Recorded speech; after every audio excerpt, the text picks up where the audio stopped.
There is someone in your sphere who's missing you like crazy right now. And they're wanting to send a message or call or reach out in some way. And I'm seeing that they keep going to do it and then like overthinking it or not quite knowing what to say.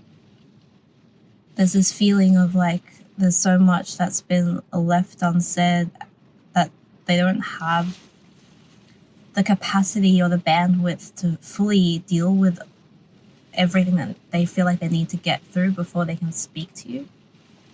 But they're really wishing that they could just like sort of hit pause on all the drama and just like say hi or, you know, connect with you.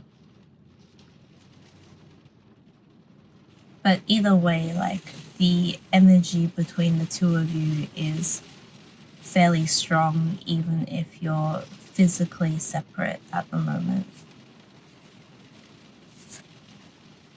And we have love on the bottom of the deck. Yeah, I feel like I'm tripping over my words, so that's kind of the energy between like it's either them or it's you or it's both of you. Like words aren't coming easy. Communication isn't coming easy.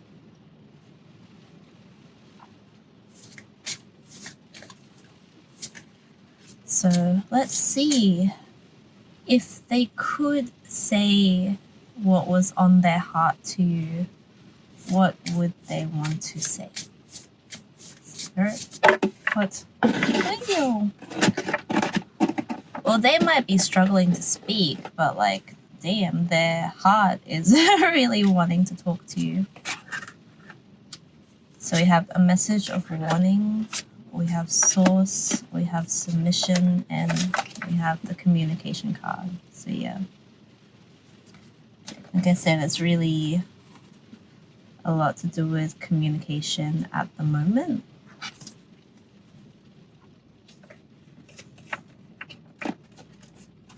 What is this message of warning? So there's some kind of divine protection going on as well that's preventing communication from happening between the two of you.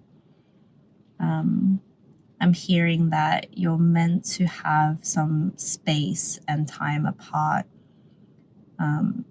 because like there's too much interference and dark energy that's in the process of being transmuted. And if you two do try to engage with each other right now, like you'll both be stung and it'll do more damage than good.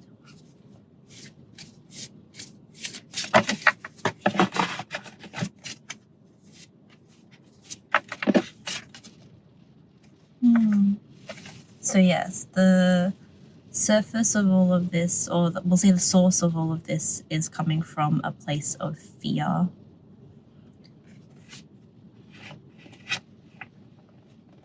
They're really working through a lot of deep-seated fears and old pains and hurts that you've triggered or that have recently come to the surface. They're processing that right now. I'm hearing that you are experiencing something similar. There's definitely a mirroring effect. And with that, we've also had the forgiveness card and message of love.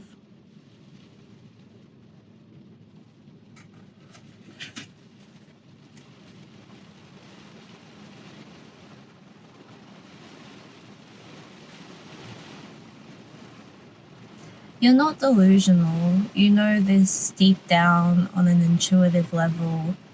And there is this sort of, it is cognitive dissonance, but it's also what am I trying to say? It's like two levels of truth, right? That seem like they contradict each other, but they don't actually. It's starting to rain really hard. So maybe my voice is getting drowned out a bit. Oh well. So it's something like this. On some level, we'll say this three-dimensional level,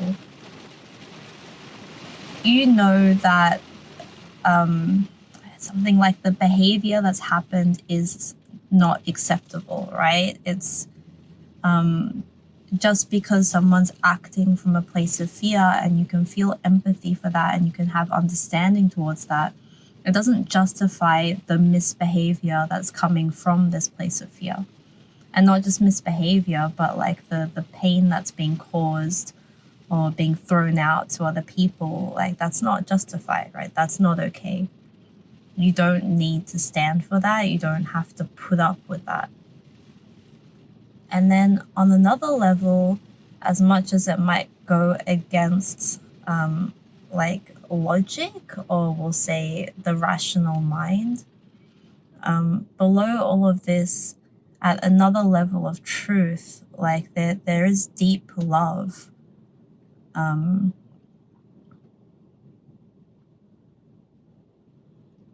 You know, an eye for an eye leaves the whole world blind, right? Someone needs to take that first step to be the bigger person, to start acting from a place of love.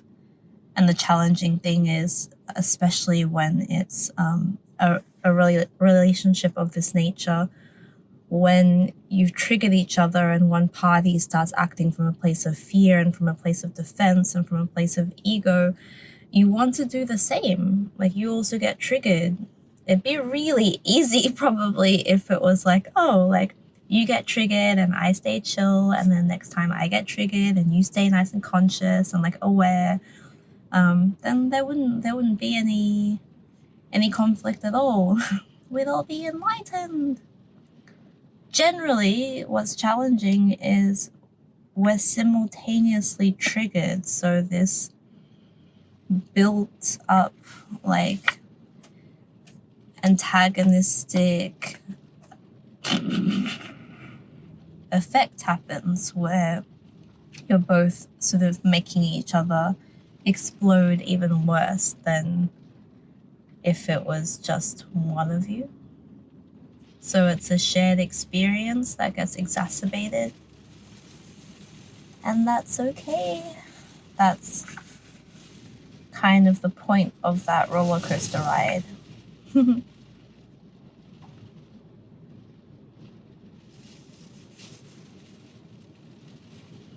Through all of this, like, the point of this reading is to focus, like, bring the energy back to you, to like offer some understanding and like a reminder of what you already know on some level of what's actually happening beyond the surface level drama, right? And to redirect your energy and your thoughts to the lesson, to the bigger picture.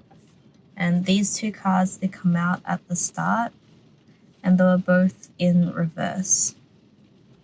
And so the magic card is this reminder of, have you forgotten that you believe in magic, right? Have you forgotten that you are a magical being, that you have a sense of the world and you have a sense of what is true beyond just your physical senses? That you do believe in magic, even if sometimes you might question it because you want to fall in line with the rest of the world. And then at the same time, the Thunder card talks about, especially reversed, it really talks about putting your foot down and saying no to drama, like not letting yourself get caught up in drama.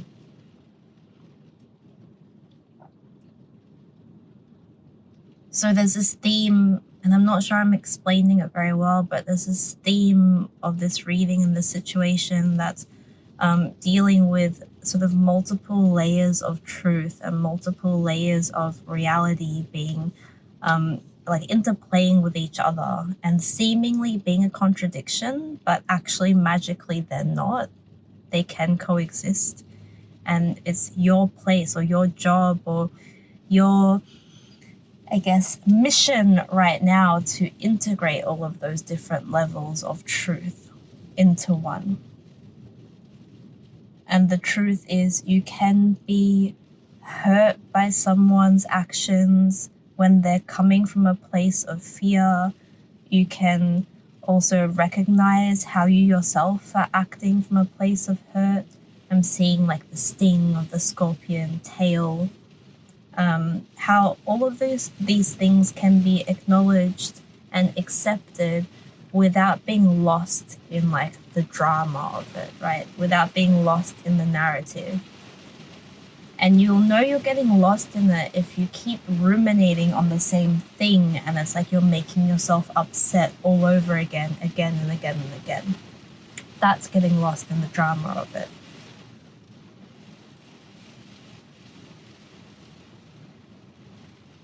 And that's your test. Can you recognize that that's what happened? That's what is happening, and put your foot down and say like, nah, I don't want to part in that. I don't want to be in the drama.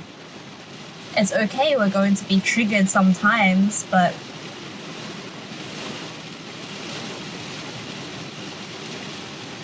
damn, it's really coming down now. This feels very reflective of like the emotional roller coaster that is the experience of loving someone that triggers you.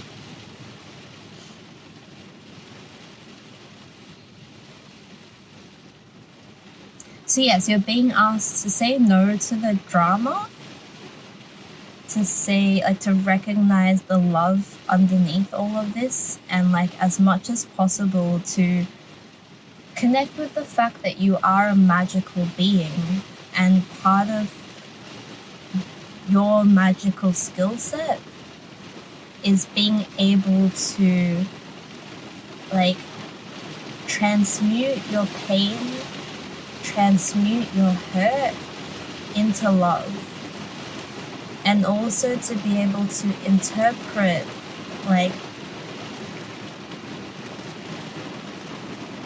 I want to be very careful with how I put this because it's very nuanced, right?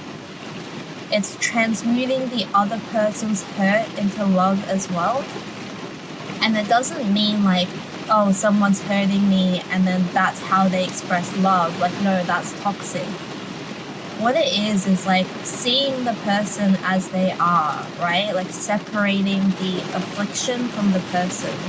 So there is the state of anger that someone is in, and then there's the person themselves, and those things are not the same, right? It's a mistake to think that they are one and the same, whether we're the ones who are caught up in it or if it's the other party caught up in it. You are not your anger, they are also not their anger, even though we are all responsible for like how we behave when under the influence of anger.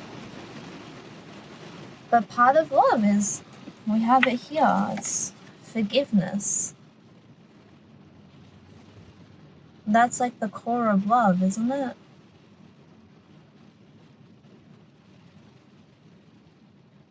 Is to be able to see someone like when, oh, I want to cry now, when they're showing you the ugly side of themselves, to be able to still love them and accept them as they are, and to know that that's not all they are. Because isn't that what we all want, right? To make, like when we make mistakes or when we show parts of ourselves that we haven't been able to accept ourselves yet, or that we feel shame about, to be able to show that side of ourselves to another person and have them still accept us and still love us.